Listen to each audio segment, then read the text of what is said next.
Hola, buenas a todos. Soy Lucas Lorenzo Díaz, alumno de la asignatura de Teoría y Práctica del Entrenamiento Deportivo y del grado de Ciencias de la Actividad Física y el Deporte de la Universidad de Coruña, y voy a presentar este video paper sobre el entrenamiento de la fuerza pediátrica.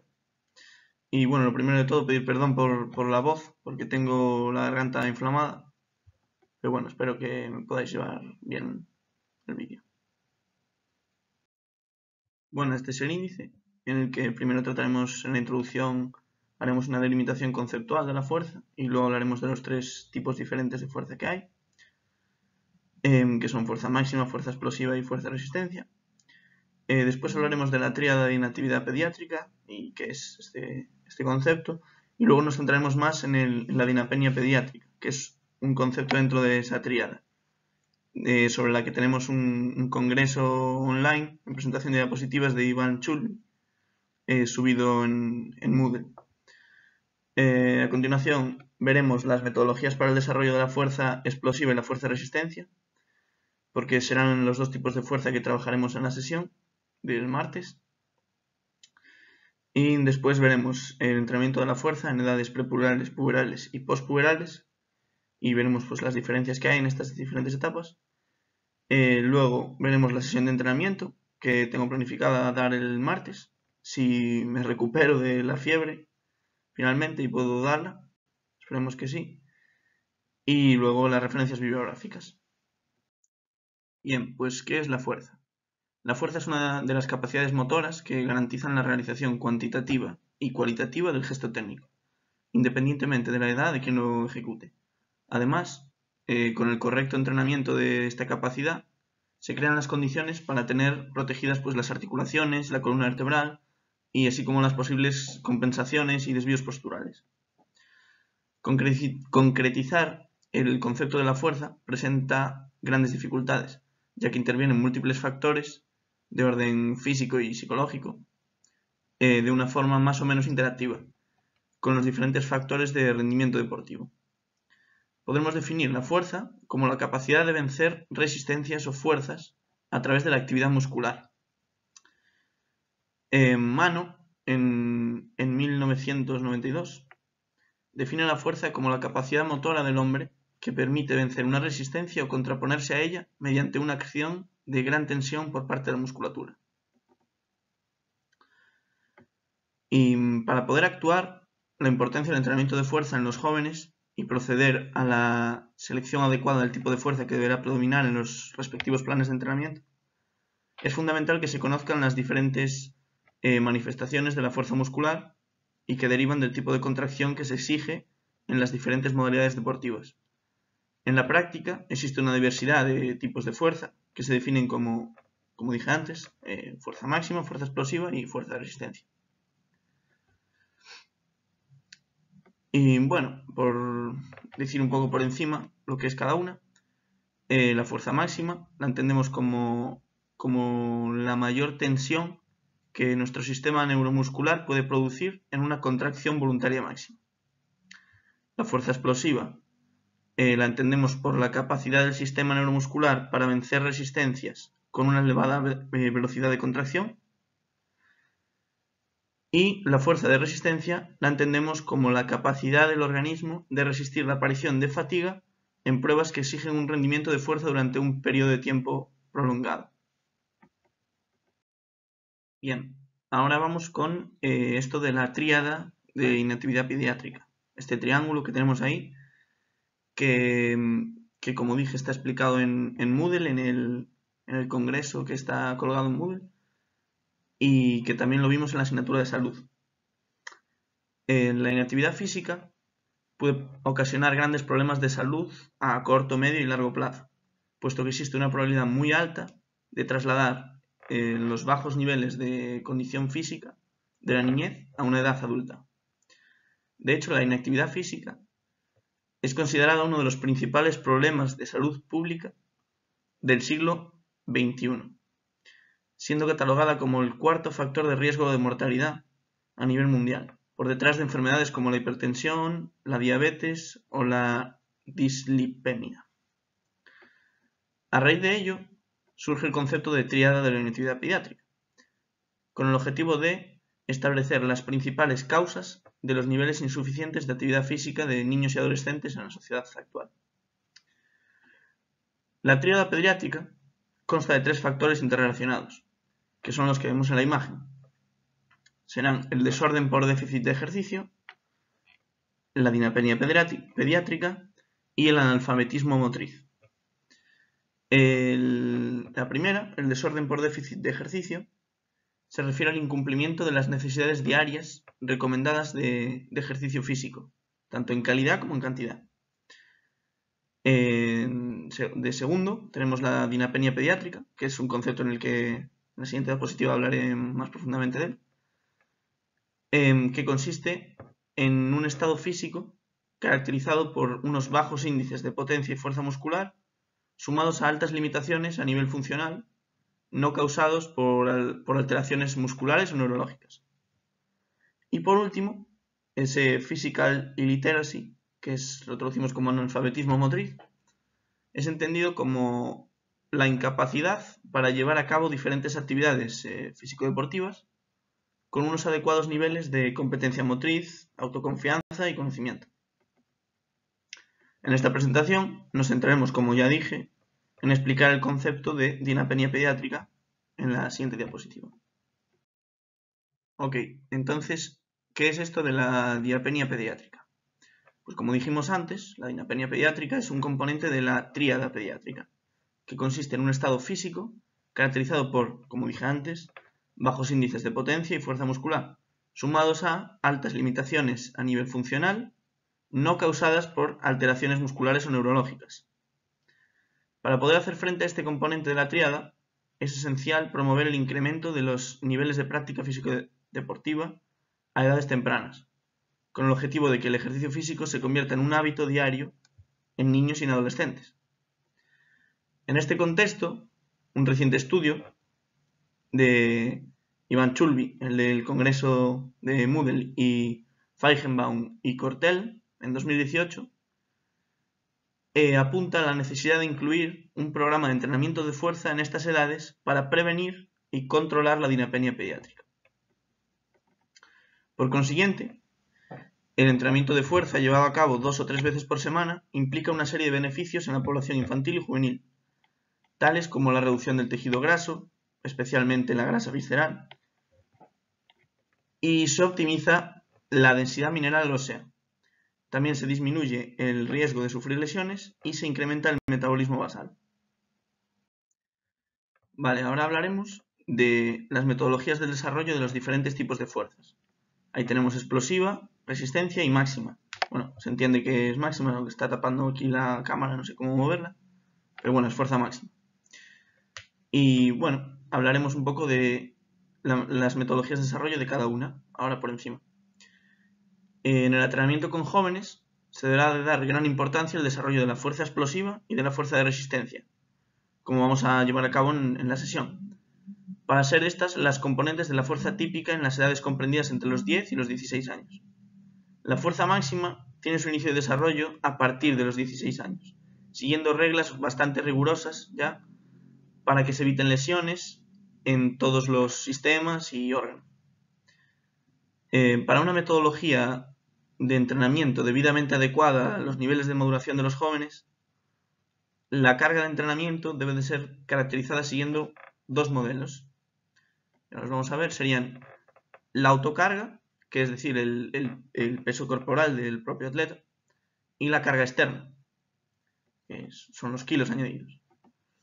El trabajo con autocarga permite, por la buena selección de los ejercicios, desarrollar la fuerza de resistencia en un músculo o en un grupo de músculos, cuidando de aumentar progresivamente el grado de dificultad de los mismos, con el objetivo de exigir una mayor movilización de fuerza, que conduce a una mejora de las adaptaciones neuromusculares, es decir, el aumento de fuerza del atleta.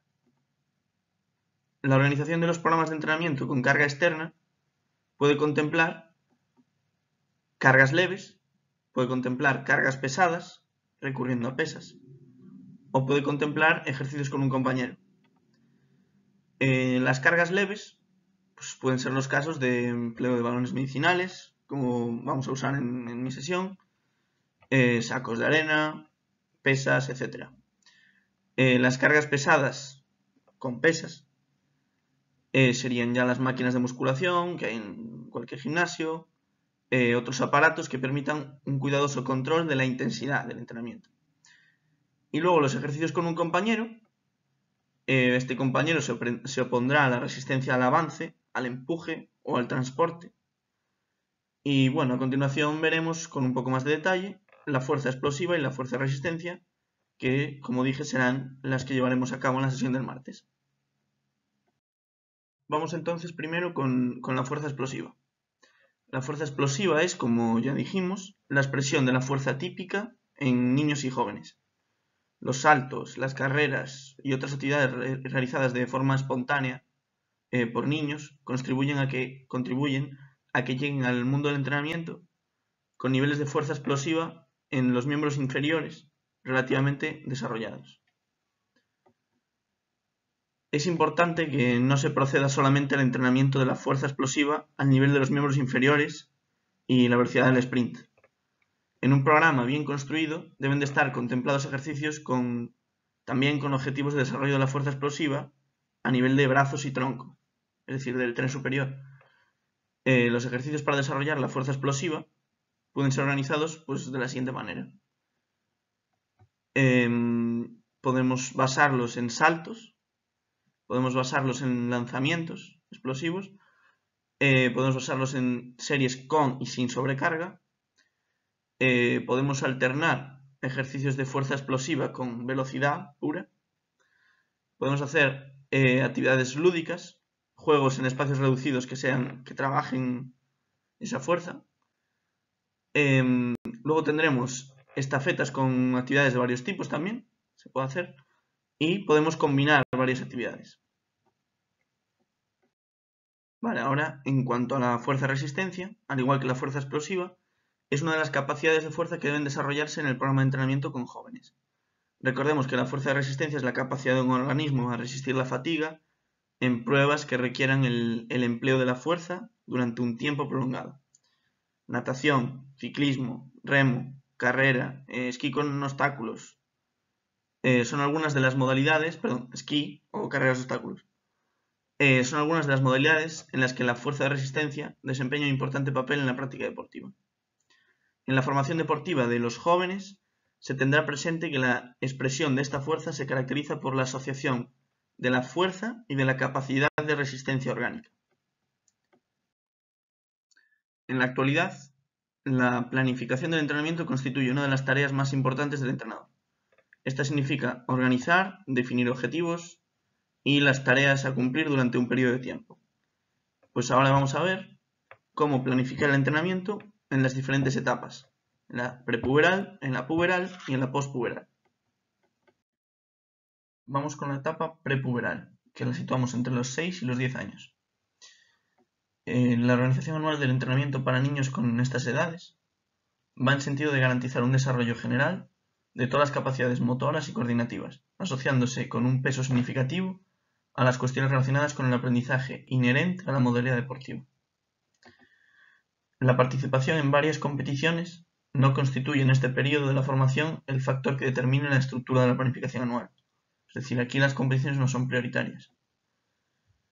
Toda la organización del entrenamiento se hace partiendo de la articulación entre el tiempo de entrenamiento y el tiempo de estudio, el tiempo que se pasa en el colegio en este caso. Por norma general, los propios horarios de entrenamiento vendrán determinados por los horarios de clase. De esta relación resulta que el año de entrenamiento se organiza según el modelo de ciclos coincidentes. Esto es, en la medida de lo posible, con las vacaciones escolares. Se trata de una situación que permite la definición de cargas de entrenamiento sin grandes oscilaciones en el volumen y en la intensidad del esfuerzo a lo largo de todo el periodo. En este contexto, la fuerza se desarrolla recurriendo a ejercicios gimnásticos, sobre todo, como pueden ser lanzamientos, saltos, transporte de materiales, escalada y otros que pueden ser organizados en circuitos de diferentes complejidades. Ahora, la etapa puberal, la etapa en la que mayores cambios se producen, que nos situamos entre los 11 y los 14-15 años. Para la mayoría de las modalidades, esta franja de edad coincide con la etapa de entrenamiento de base.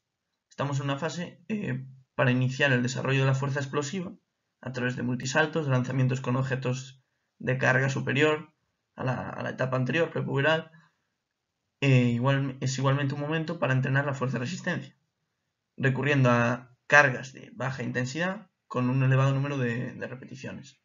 Estos objetivos pueden ser alcanzados a través de entrenamiento en circuitos. Desde el punto de vista de la estructuración temporal del entrenamiento, los atletas ya participan con regularidad en competiciones. Dirigen su preparación a una determinada competición, en el caso de modalidades individuales cíclicas, como el atletismo, un campeonato nacional, o participan en un campeonato que se desarrolla a lo largo de la época, como son los casos de modalidades colectivas, como una liga. En ambos casos, la estructuración anual que mejor corresponde a esta etapa de formación es la división de la época, de acuerdo con el sistema convencional donde se definen los periodos preparatorios, de competición y de transición. La estructuración del entrenamiento de la fuerza surge integrada en la preparación integral del joven, siendo su distribución en el tiempo hecha siguiendo la siguiente secuencia. Habrá 3 fases. En una primera fase, la fuerza es desarrollada recurriendo a ejercicios generales, es decir, desarrollando la fuerza para todos los grupos musculares, la llamamos fuerza genérica, fuerza general. En una segunda fase, el entrenamiento es dirigido para el desarrollo de la fuerza de resistencia general. Y en una tercera fase, las cargas de entrenamiento tienen como objetivo el desarrollo de la fuerza resistencia y de la fuerza explosiva dirigida por modalidad, así como la introducción de cargas con vistas a la estimulación de la fuerza general. Por último, entramos en la etapa postpuberal, que la situamos de los años 15 a los 17-18. En estas edades, a las que corresponde la mayoría de las modalidades, la etapa de entrenamiento de especialización, asistimos a un aumento del recurso de los ejercicios con sobrecarga, con pesos libres y con barras ya. El método de entrenamiento en circuito puede continuar teniendo un lugar privilegiado, pero conviene, para garantizar un desarrollo armonioso de los diferentes grupos musculares y de los distintos tipos de fuerza, recurrir a diversos métodos de entrenamiento de la fuerza. De este modo, evitamos la aparición de un posible estancamiento en los aumentos de fuerza. Un problema bastante común en esta etapa. También en esta etapa, el volumen de carga de entrenamiento de la fuerza para el entrenamiento de las diferentes expresiones puede ser distribuido según los siguientes porcentajes. La preparación recurriendo a ejercicios genéricos va a estar cerca del 30%, la resistencia de la fuerza cerca del 25%, la fuerza de resistencia cerca del 20%, luego la fuerza de resistencia orientada a la modalidad específica cerca del 5%, luego la fuerza explosiva orientada también a la modalidad cerca del 10%, y por último la fuerza máxima general cerca del 7%. Son valores aproximados. Año tras año, los valores de la carga con el objetivo de desarrollar la fuerza específica van aumentando en cuanto disminuyen los porcentajes relativos de los ejercicios generales, así como los de la resistencia de fuerza y la fuerza de resistencia. No podemos olvidar que un porcentaje de tiempo tiene que ser dedicado al entrenamiento de la flexibilidad y de estiramientos. Y este es el ejemplo de la planificación de la sesión de entrenamiento del martes, que a ver si estoy ya plenamente recuperado, eso espero, en la que tendré un calentamiento de 15 minutos, luego una parte principal, dividida en primero un trabajo de fuerza explosiva de 15 minutos y luego un trabajo de fuerza de resistencia en circuito de 20-25 minutos, con una vuelta a la calma de 15 minutos. Nada, el calentamiento será un poco de miofascial, luego un juego que ya explicaré. Luego en fuerza explosiva haré 2 equipos y haré un primer juego enfocado al tren inferior, otro enfocado al tren superior. Y en fuerza resistencia un circuito de 5 ejercicios que repetiremos 2 veces. Y en la vuelta a la calma un juego calmante que también explicaré en la sesión, que serán fáciles de entender. Y bueno, el material que necesitaré serán en principio Solo dispondré de rodillos de espuma, conos y balones medicinales de varios pesos. Esta es la bibliografía y está en la siguiente diapositiva. Y nada, espero veros el martes y nada, nos vemos.